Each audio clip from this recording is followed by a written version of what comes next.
अल्हम्दुलिल्लाहि रब्बिल आलमीन वस्सलातु वस्सलामु अला सय्यिदिल मुरसलीन अम्मा बाद फ़अऊज़ु बिल्लाहि मिनश शैतानिर रजीम बिस्मिल्लाहिर रहमानिर रहीम अस्सलातु वस्सलामु अलैका या रसूलल्लाह व अला आलिका व अस्हाबिका या हबीबल्लाह अस्सलातु वस्सलामु अलैका या नबिय्यल्लाह व अला आलिका व अस्हाबिका या नूरल्लाह।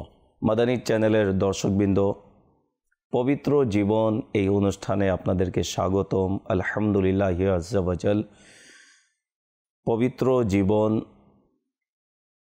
এই অনুষ্ঠানের আজকের প্রথম পর্ব ইনশা আল্লাহুল করিম। এই অনুষ্ঠানের মাধ্যমে আমরা জানতে পারব কোন কোন বিষয় মানুষকে পুত পবিত্র রাখে এবং কোন কোন বিষয় মানুষের মাঝে থাকলে তার জীবন হয় পবিত্র, তার জীবন হয় পুণ্যময়, তার জীবন হয় আল্লাহ এবং তার রসুলের সন্তুষ্টিমূলক।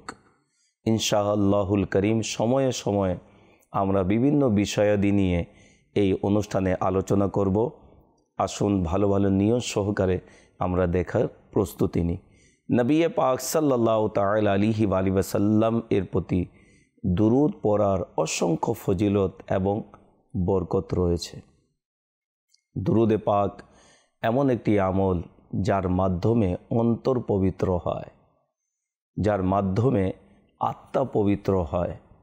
হুজুর সাল্লাল্লাহু তাআলা আলাইহি ওয়াসাল্লাম ইরশাদ করেন, যে ব্যক্তি আমার প্রতি একবার দুরূদে পাক পড়ে আল্লাহ তাবারাকা ওয়া তাআলা তার উপর 10 বার রহমত নাজিল করেন, তার 10টি গুনাহকে মাফ করে দেওয়া হয়, তার 10টি পদমর্যাদা বৃদ্ধি করা হয়। সাল্লু আলাল হাবিব সাল্লাল্লাহু তাআলা আলা মুহাম্মদ সাল্লাল্লাহু আলাইহি ওয়াসাল্লাম। মাদানী চ্যানেলের দর্শকবৃন্দ, ইসলামের অন্যতম প্রধান বৈশিষ্ট্য হলো পবিত্রতা। পবিত্রতা মানে জীবনব্যাপী পবিত্রতা, তথা বিশ্বাসের পবিত্রতা, কর্মের পবিত্রতা, শারীরিক পবিত্রতা, মানসিক পবিত্রতা, আর্থিক পবিত্রতা, বাহ্যিক পবিত্রতা, অভ্যন্তরীণ পবিত্রতা, ভাষা তথা বাক্যের ও শব্দের পবিত্রতা, রুচির পবিত্রতা, দৃষ্টি ও দৃষ্টির ভঙ্গির পবিত্রতা, পরিবেশের ও প্রতিবেশের পবিত্রতা, শ্রবণের পবিত্রতা, দর্শনে পবিত্রতা ও চিন্তায় পবিত্রতা পবিত্র জীবন যাপনের পূর্বশর্ত ও সহায়ক বটে। সর্বোপরি জ্ঞানের পবিত্রতা সর্বশীর্ষে। আল্লাহ তাআলা ইরশাদ করেন সূরা বনী ইসরাইলের 36 নম্বর আয়াতে করিমার মধ্যে, যার অনুবাদ হচ্ছে, যে বিষয়ে তোমাদের জ্ঞান নেই উহার অনুসরণ করো না। কর্ণ, চক্ষু, হৃদয় উহাদের প্রতিটি সম্পর্কে কৈফিয়ত তলব করা হবে। ইসলামের শুরু হচ্ছে পবিত্রতা দিয়ে। ইসলামের প্রথম অংশ হলো ঈমান বা বিশ্বাস। ঈমানের প্রথম কথা হলো কালিমায়ে তয়্যেবা। কালিমা তয়্যেবা নামের মানে হলো পবিত্র বাক্য বা পবিত্রকারী বাণী। এই ঘোষণা দ্বারা বিশ্বাস পবিত্র হয়। যখন কেউ কালিমা তয়্যেবা পাঠ করে নেয়, আল্লাহ তাবারাকা ওয়া তাআলার একত্ববাদের প্রতি তার বিশ্বাস পবিত্র থাকে। নবী পাক সাল্লাল্লাহু তাআলা আলাইহি ওয়াসাল্লামের রিসালাতের প্রতি তার বিশ্বাস থাকে এবং এর দ্বারা তার অন্তর পবিত্র হয়, তার ঈমান পবিত্র হয়। মানুষ পাপ, পঙ্কিলতা, কুফর, শিরক ও সব ধরনের অন্যায়, অত্যাচার বা পাপাচার থেকে মুক্ত হয়। তাই এর নাম কালিমায়ে তয়্যেবা তথা পবিত্র কথা বা পবিত্রকারী বাক্য। বিশ্বাসের পবিত্রতা মুক্তি দান করে, কর্মের পবিত্রতা সমৃদ্ধি ঘটায়, শারীরিক পবিত্রতা সুস্থতা আনে, মানসিক পবিত্রতা সাধুতা আনে, আর্থিক পবিত্রতা পরিতৃপ্তি দান করে, বাহ্যিক পবিত্রতা সৌন্দর্য বৃদ্ধি করে, অভ্যন্তরীণ পবিত্রতা জীবনকে পরিশীলিত করে। ভাষার পবিত্রতা ব্যক্তিত্বের বিকাশ ঘটায়, রুচির পবিত্রতা শ্রেষ্ঠত্ব দান করে, দৃষ্টি ও দৃষ্টিভঙ্গির পবিত্রতা জীবনকে সুন্দর করে, পরিবেশ ও প্রতিবেশের পবিত্রতা মহানুভব করে। হাদিস শরীফে এসেছে, নবী পাক সাল্লাল্লাহু তাআলা আলাইহি ওয়াসাল্লাম ইরশাদ করেন, পবিত্রতা ঈমানের অঙ্গ। অন্য এক বর্ণনা রয়েছে, পবিত্রতা ঈমানের অর্ধেক, অর্থাৎ পবিত্রতাকে প্রাধান্য দেওয়া হয়েছে। তো জীবন ব্যবস্থায় আমাদের পবিত্রতা কত গুরুত্ব রাখে ইনশা আল্লাহুল করিম আজকের এই পর্বে আমরা শুনব। পবিত্র জীবনের পরিচয় কি? কোরআনুল করিমে যে জীবনকে হায়াতে তৈয়বা যাকে বলা হয়েছে, সে জীবনকেই আমরা নিজ ভাষায় বলি পবিত্র জীবন। হায়াতে তৈয়বা বা পবিত্র জীবন একটি ব্যাপক অর্থবহ পরিভাষা, যা কিছুক্ষণ পূর্বেই আমরা এর বিস্তারিত শুনেছি। ইনশাল্লাহ বিভিন্ন পর্বে আমরা কোন কোন বিষয়ের পবিত্রতা অত্যন্ত জরুরি আমরা শুনতে থাকবো ইনশাআল্লাহুল করিম। পবিত্র জীবন সম্পর্কে আল্লাহ তাবারক ওয়া তাআলা পবিত্র কুরআনুল করিমের মধ্যে ইরশাদ করেছেন। সূরা আন-নাহল আয়াত নম্বর 97, অনুবাদ হচ্ছে, যে কোনো পুরুষ বা নারী আমলে সালেহ করবে মুমিন অবস্থায়, আমরা অবশ্যই তাকে দান করব পবিত্র জীবন এবং তাদেরকে তাদের আমলের চাইতে শ্রেষ্ঠ পুরস্কার দান করব। কোরআনুল করিমের এই আয়াতে করিমা থেকে জানা গেল যে হায়াতে তৈয়বা বা পবিত্র জীবনের অধিকারী হওয়ার জন্য দুইটি পূর্ব শর্ত রয়েছে। তা হলো ঈমান, অর্থাৎ ব্যক্তিকে মুমিন বা এক আল্লাহর প্রতি বিশ্বাসী হতে হবে। দ্বিতীয় হচ্ছে আমলে সালেহ, ব্যক্তির চরিত্র কর্ম হতে হবে ন্যায়সঙ্গত, সুন্দর, চমৎকার ও নিষ্কুলুষ। তার আমল হতে হবে পরিশুদ্ধ। ঈমানের মূল কথা হলো আল্লাহর অস্তিত্ব ও একত্বের বিশ্বাস স্থাপন করা এবং একমাত্র আল্লাহর ইবাদত, উপাসনা, আনুগত্য ও দাসত্বের জীবন যাপন করা। আমলে সালেহ অর্থাৎ পরিশুদ্ধ আমল হলো ব্যক্তির জীবনের সার্বিক কার্যক্রম স্বচ্ছ, পরিচ্ছন্ন, সুন্দর, চমৎকার, নির্মল, নিষ্কুলুষ, পরিশুদ্ধ, ন্যায্য, সুষম, পরিপাটি, পুণ্যময়, পরিপক্ক, যথাযথ, বাস্তব ও মধ্যমপন্থী হওয়া। সহজ কথায় ইসলামের দৃষ্টিতে নিষ্কুলুষ সৌন্দর্যই হলো পবিত্র। বিষ্কুলুষ সুন্দর জীবনের অধিকারী ব্যক্তির জীবনই পবিত্র জীবন। আর এই নিষ্কুলুষ পবিত্র জীবনের ভিত্তি বা মানদণ্ড হবে আল্লাহর প্রতি ঈমান এবং আল্লাহর একত্বের প্রতি অটল ও অনাবিল বিশ্বাস। কারণ মানদণ্ড ছাড়া কোনো কিছুরই যথার্থ মান নির্ণয় করা যেতে পারে না। মানব জীবনকে, বিশেষ করে মুমিনের জীবনকে পবিত্র করার ক্ষেত্রে কোরআনুল করিমের মধ্যে যে সকল শব্দ ব্যবহার করা হয়েছে তন্মধ্যে হচ্ছে কোরআনুল করিমের মধ্যে তৈয়বা, তাহারত, তাজকিয়া, সালেহ এই শব্দগুলি ব্যবহার করা হয়েছে। পবিত্রতা এবং পবিত্র জীবন অর্জনের জন্য আমরা এই যাবৎ কোরআনুল করিম থেকে 4টি পরিভাষার উল্লেখ করেছি। সেগুলো যেমন তয়্যিব, তাহারা, তাজকিয়া, সালেহ।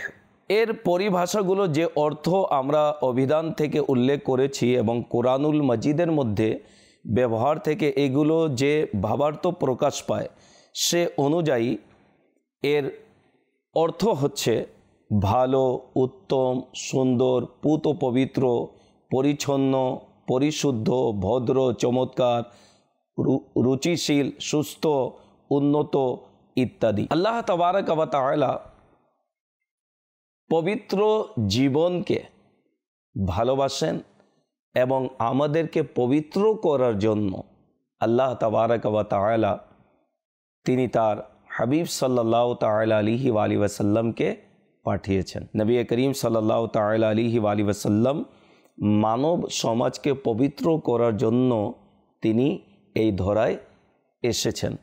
তার আগমনের যে সকল উদ্দেশ্য ছিল তন্মধ্যে একটি এটিও রয়েছে যে মানব সমাজকে তিনি পবিত্র করার জন্য এসেছেন, যা কোরআনুল করিমের মধ্যে আল্লাহ তাবারক ওয়া তাআলা ইরশাদ করেন। অনুবাদ হচ্ছে, আল্লাহ মুমিনদের প্রতি বড়ই অনুগ্রহ করেছেন, তিনি তাদের নিজেদের মধ্য থেকে তাদের প্রতি পাঠিয়েছেন একজন রাসূল, সে তাদের প্রতি তিলাওয়াত করে তার আয়াতসমূহ, তাদের পবিত্র পরিশুদ্ধ তাজকিয়া করে, তাদের শিক্ষাদান করে কোরআন এবং হিকমা, যদিও ইতোপূর্বে তারা নিমজ্জিত ছিল সুস্পষ্ট গুমরাহিতে। আয়াতে কোরআনুল করিমের 3টি জায়গায় বিভিন্নভাবে আল্লাহ তাবারক ওয়া তাআলা ইরশাদ করেছেন নবী পাক সাল্লাল্লাহু আলাইহি ওয়াসাল্লাম এর আগমন উপলক্ষে কেন এসেছেন। তিনি আমাদেরকে পবিত্র করার জন্য এসেছেন। আমাদের বাহ্যিক পবিত্রতা, অভ্যন্তরীণ পবিত্রতা সব কিছু তিনি পবিত্র করার জন্য এই ধরায় এসেছেন। নবী পাক সাল্লাল্লাহু তাআলা আলাইহি ওয়াসাল্লাম তিনি মানুষকে পবিত্র করে থাকেন। এটি কোরআনুল করিমের মধ্যে আল্লাহ তাআলা ইরশাদ করেছেন। আলা হযরত रहमतुल्लाह ताला अलैह তিনি বলেন, एक मैं क्या मेरे इसिया की हकीकत के तिनी मुझसे 100 लाख को काफ़ी है इशारा तेरा सल्लु अलल हबीब सल्लल्लाहु ताला अला मुहम्मद सल्लल्लाहु अलैहि वसल्लम। আল্লাহ তাবারক ওয়া তাআলা পবিত্র লোকদেরকে ভালোবাসেন, যারা পবিত্র বাহ্যিক পবিত্রতা, অভ্যন্তরীণ পবিত্রতা যাদের মাঝে রয়েছে তাদেরকে আল্লাহ তাবারক ওয়া তাআলা ভালোবাসেন। যেমন কোরআনুল করিমের মধ্যে আল্লাহ তাবারক ওয়া তাআলা ইরশাদ করেন সূরা আনফালের 11 নম্বর আয়াতের মধ্যে, তিনি আসমান থেকে পানি বর্ষণ করেন তোমাদের পবিত্র করার উদ্দেশ্যে। আরেকটি জায়গায় আল্লাহ তাবারক ওয়া তাআলা ইরশাদ করেন পারা 5 সূরাতুন নিসা এর 6 নম্বর আয়াতে আল্লাহ তাবারক ওয়া তাআলা ইরশাদ করেন, বরং তিনি চান তোমাদের পবিত্র করতে। আরেক জায়গায় আল্লাহ তাবারক ওয়া তাআলা ইরশাদ করেন সূরা বাকারার আয়াত নম্বর 222 এর মধ্যে, ইন্নাল্লাহা ইউহিব্বুত তাওয়াবিনা ওয়া ইউহিব্বুল মুতাতাহহিরিন। অনুবাদ, আল্লাহ ভালোবাসেন আবিলতা থেকে ফিরে আসা লোকদের এবং তিনি ভালোবাসেন পবিত্রতা অবলম্বনকারীদের। তো আল্লাহ তাবারক ওয়া তাআলা ওই সকল লোকদেরকে ভালোবাসেন যারা পবিত্র জীবন অতিবাহিত করে, তাদের জীবন হচ্ছে পবিত্র, যাদের বাহ্যিক অবস্থা হচ্ছে পবিত্র, যাদের অভ্যন্তরীণ হচ্ছে পবিত্র, যাদের মন মানসিকতা হচ্ছে পবিত্র, যাদের অন্তর হচ্ছে পবিত্র, যাদের খেয়াল হচ্ছে পবিত্র, যাদের দৃষ্টিভঙ্গি হচ্ছে পবিত্র। মোট কথা, যারা পবিত্র জীবন অতিবাহিত করে আল্লাহ তাবারক ওয়া তাআলা তাদেরকে ভালোবাসেন। আর যাদেরকে আল্লাহ তাবারক ওয়া তাআলা ভালোবাসেন নিশ্চয়ই আল্লাহ তাবারক ওয়া তাআলা তাদেরকে বিভিন্ন পুরস্কার দান করেন। জি হ্যাঁ, ইহ জগৎ এবং পরজগতে আল্লাহ তাবারক ওয়া তাআলা তাদেরকে বিভিন্ন পুরস্কার দিয়ে তাদের পুরস্কৃত করেন। আসুন শুনি যাদেরকে আল্লাহ তাবারক ওয়া তাআলা পবিত্র করেছেন এবং যারা নিজ জীবনকে পবিত্রতার মাধ্যমে অতিবাহিত করে, বাহ্যিক পবিত্রতা, অভ্যন্তরীণ পবিত্রতা যাদের রয়েছে, আল্লাহ তাবারক ওয়া তাআলা তাদের জন্য কিরূপ পুরস্কার রেখেছেন। সুতরাং আল্লাহ তাবারক ওয়া তাআলা কোরআনুল করিমের মধ্যে ইরশাদ করেন সূরা হজ এর 24 নম্বর আয়াতের মধ্যে, ওয়াহুদু ইলা তয়্যিবি মিনাল কওলি ওয়াহুদু ইলা সিরাতিল হামিদ। অনুবাদ, কারণ তাদেরকে পৃথিবীর জীবনে সুন্দর ও পবিত্র কথা বলার পথ দেখানো হয়েছিল এবং পরিচালিত করা হয়েছিল প্রশংসিত আল্লাহর পথে। যারা পবিত্র জীবন অতিবাহিত করে তাদের মৃত্যু সহজ হবে। সুবহানাল্লাহ। এটি দুনিয়ার মধ্যেও আল্লাহ তাবারক ওয়া তাআলা তাদেরকে পুরস্কার দান করেছেন। তাদের রূহ, তাদের আত্মা অতি সহজে বের হবে যারা পবিত্র জীবন অতিবাহিত করে। এই বিষয়টিও আল্লাহ তাবারক ওয়া তাআলা কোরআনুল করিমের মধ্যে ইরশাদ করেছেন। সূরা নাহল এর 32 নম্বর আয়াতে আল্লাহ তাবারাক ওয়া তাআলা ইরশাদ করেন, আল্লাযীনা তাতাওয়াফফাহুমুল মালাইকাতু তাইয়্যিবিনা ইয়াকুলুনা সালামুন আলাইকুম উদখুলুল জান্নাতা বিমা কুনতুম তা'মালুন। অনুবাদ, ফেরেশতারা যাদের ওফাত ঘটাতে আসে পবিত্র জীবন যাপন করা অবস্থায়, তারা এসেই তাদের বলে, তোমাদের উপর শান্তি বর্ষিত হোক, তোমরা জান্নাতে তোমাদের উত্তম পবিত্র আমলের বিনিময়ে প্রবেশ করো। সুবহানাল্লাহ। আল্লাহ তাবারাক ওয়া তাআলার ফেরেশতারা তাদের এসে আত্মাও কবজ করে, রূহ কবজ করে, এবং আল্লাহ তাবারাক ওয়া তাআলার পক্ষ থেকে তাদেরকে সুসংবাদ দেওয়া হয় যে এ পবিত্র জীবন যাপনকারী, তুমি নিজের জীবনকে পবিত্র করেছ, পবিত্র রেখেছ, এবং পবিত্রতার অবস্থায় তুমি দুনিয়া থেকে বিদায় নিচ্ছ। তোমার উপর আল্লাহ তাআলার রহমত শান্তি বর্ষিত হোক, এবং তুমি আন্দোলিত হয়ে যাও, খুশি হয়ে যাও। আল্লাহ তাআলা তোমার জন্য জান্নাত রেখেছেন, তুমি জান্নাতে প্রবেশ করো। এবং এই সুসংবাদও দেওয়া হয়, এ প্রশান্তিময় প্রাণ, চলো তোমার প্রভুর দিকে। এই অবস্থায় তুমি আল্লাহর প্রতি রাজি, আল্লাহ তোমার প্রতি রাজি। তো পবিত্র জীবন যারা অতিবাহিত করে, আল্লাহ তাবারাক ওয়া তাআলা তাদেরকে ভালোবাসেন। দুনিয়াতেও আল্লাহ তাআলা তাদেরকে প্রতিদান রেখেছেন, পরকালেও তাদের জন্য প্রতিদান রয়েছে। আরেক জায়গায় আল্লাহ তাবারাক ওয়া তাআলা ইরশাদ করেন, আর তাদের জন্য থাকবে উত্তম পবিত্র আবাস সমূহ, চিরস্থায়ী জান্নাত। তো আল্লাহ তাবারাক ওয়া তাআলা যারা পবিত্র জীবন অতিবাহিত করে তাদেরকে জান্নাত দান করবেন। পবিত্রতা, সাফল্য ও মুক্তির পথও রয়েছে। জি হ্যাঁ, কুরআনুল কারীমের মধ্যে আল্লাহ তাবারাক ওয়া তাআলা ইরশাদ করেন সূরা ফাতির আয়াত নম্বর 18, যে পবিত্রতা অবলম্বন করে সে পবিত্রতা অবলম্বন করে নিজেরই কল্যাণ করে।